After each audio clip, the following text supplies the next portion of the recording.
The Correctional Services Department has confirmed Oscar Pistorius has been placed on parole and is now at home. The Blade Runner became eligible for parole in March last year after serving half of his 13-year sentence for the murder of his girlfriend Reeva Steenkamp. Newzroom Afrika's Mnisi joins us now in Attridgeville outside the Correctional Services Center where he was held. Mnisi, we understand by now Oscar Pistorius is done with his breakfast, but they are still at home, mind you, but there's still questions about how he actually got to leave that facility.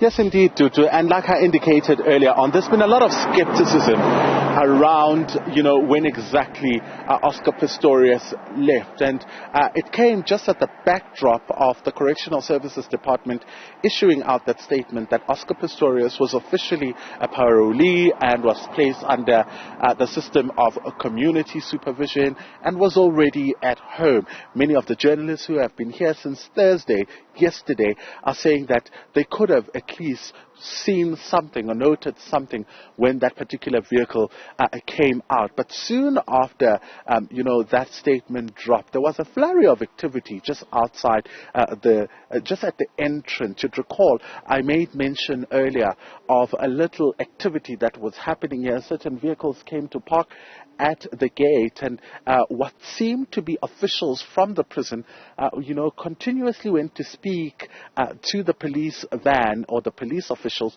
who were stationed just outside the facility. There was one of the officials who even indicated that members of the media should look at the statement that was issued by the department, but also saying members of the media should clear the area essentially where they had been all this time. Inside the facility, Tutu, there was a white Iveco.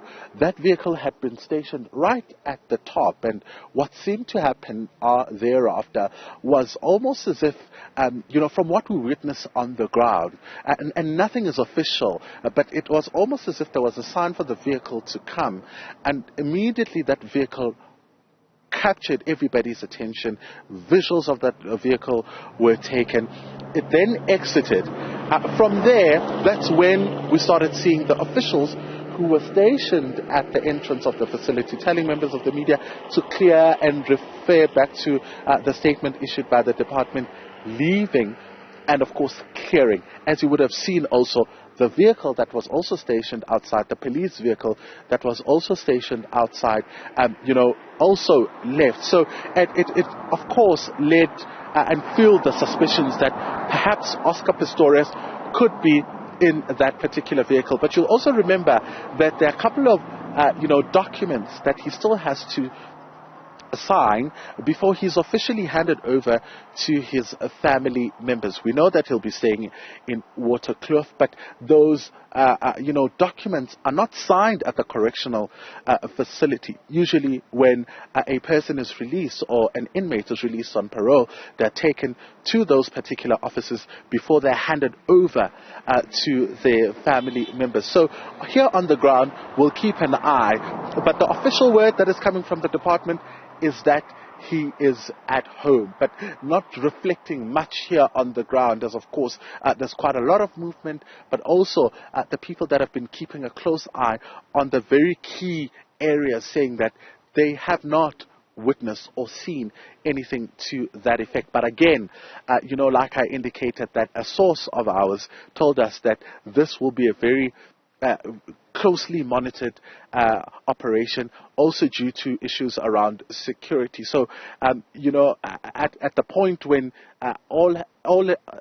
everything happened, everybody was still waiting to catch a glimpse of Oscar Pistorius. But we'll keep monitoring here on the ground and reverting back to you, Dudu.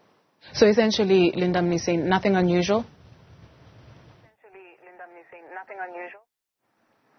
At the very moment, what was unusual was the movement at the gate. But, we'll continue monitoring as the day progresses in terms of whether or not there will be any movements leading, of course, to the Waterkloof home, where he is expected to be accommodated for the duration, of course, of his sentence.